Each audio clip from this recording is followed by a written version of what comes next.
നല്ലൊരു സിനിമയാണ്. ഇതിൽ പല കാര്യങ്ങളുണ്ട്. നമ്മളിപ്പോഴും ഡേഞ്ചറസ് സോണിൽ ജീവിക്കുന്ന ഒരു അവസ്ഥയിലാണ് ഇപ്പോൾ ഇതിൽ കഥ കാണിക്കുന്നത്. കാരണം ഈ മൊബൈൽ ഫോൺ, ലാപ്ടോപ്പ്, ഇതിപ്പോൾ എങ്ങനെ ജീവിക്കുക എന്നുള്ളതാണ് ഇപ്പോൾ ഈ പടം കണ്ടിട്ട് ആലോചിക്കുന്നത്. നല്ലൊരു മെസ്സേജ് ഒരു സന്ദേശമാണ് ഈ ചിത്രത്തിലൂടെ. കാരണം മഹേഷ് നാരായണൻ്റെ പടമൊക്കെ മാലിക്കൊക്കെ വന്ന് നമ്മൾ കണ്ടാണ്.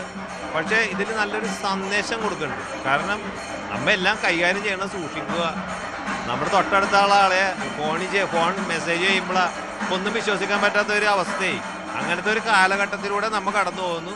എന്തായാലും മമ്മൂക്കും ലാലേട്ടനും നല്ലൊരു വേഷമുണ്ട്. കാരണം അവർ ഇത്രയും പ്രായത്തിൽ ഫൈറ്റൊക്കെ അടിപൊളി. പിന്നെ സുഷിൻ ശ്യാമിൻ്റെ മ്യൂസിക്, ബാക്ക്ഗ്രൗണ്ട് മ്യൂസിക് നമ്മ എന്താണ് പറയേണ്ടത്, ഇംഗ്ലീഷ് സിനിമകളാണ്. ഹോളിവുഡ് ടച്ചുള്ളൊരു നല്ല ബാക്ക്ഗ്രൗണ്ട്. ഇത് നമ്മ ശരിക്കും നല്ലൊരു തിയേറ്ററിൽ നിന്ന് കാണേണ്ട ഒരു പടമാണ്. ഫാമിലിനായിട്ട് കാണേണ്ട പടമാണ്. ഓരോ കൊച്ചു പിള്ളേരും കാണേണ്ട പടമാണ്. കാരണം നമ്മുടെ ഈ മിലിറ്ററിക്കാരുടെ കാര്യം, നേവിക്കാർ, അവരെയൊക്കെ ജീവിതത്തിൻ്റെ ഇത് കാണിക്കുന്നുണ്ട്. പല പല വേർഷൻ നമ്മിത് ശ്രദ്ധിച്ചിരുന്നാൽ നമുക്കത് മനസ്സിലാവും. കുടുംബത്തോടെ വന്നിട്ടില്ല. ഇന്നിപ്പോ ഇത് കുടുംബത്തോടൊപ്പം കാണും ഈ സിനിമ. കാരണം ഓരോ കുടുംബവും കണ്ടിരിക്കേണ്ടതാണ്.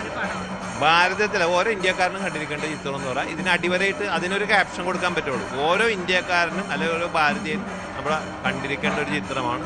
നല്ലൊരു സന്ദേശമുണ്ട് കേട്ടോ. ഏതായാലും മഹേഷ് നാരായണനും ഇതിനു വേണ്ടി പ്രവർത്തിച്ച പ്രൊഡ്യൂസറിനും ഓരോ ബുദ്ധിമുട്ടിയവർക്കും അഭിനന്ദനങ്ങൾ.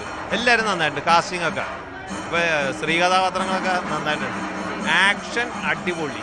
അത് നമ്മൾ വിശ്വസിക്കാൻ പറ്റും. നമ്മൾ ഇതുപോലത്തെ ആക്ഷൻ ലിഫ്റ്റിലും ഫ്ലൈറ്റിലും കണ്ടിട്ടില്ല. മമ്മൂക്ക ലാലേട്ടനും തകർത്തു. എന്തായാലും നല്ലൊരു സന്ദേശം നൽകുന്ന സിനിമ എന്നാണ് ഇപ്പോൾ ഒരു പ്രേക്ഷകൻ വ്യക്തമാക്കിയത്. എല്ലാവരും കുടുംബത്തോടൊപ്പം നമ്മളിരുന്ന് കാണേണ്ട ഒരു സിനിമ എന്ന് പറയുന്നുണ്ട്.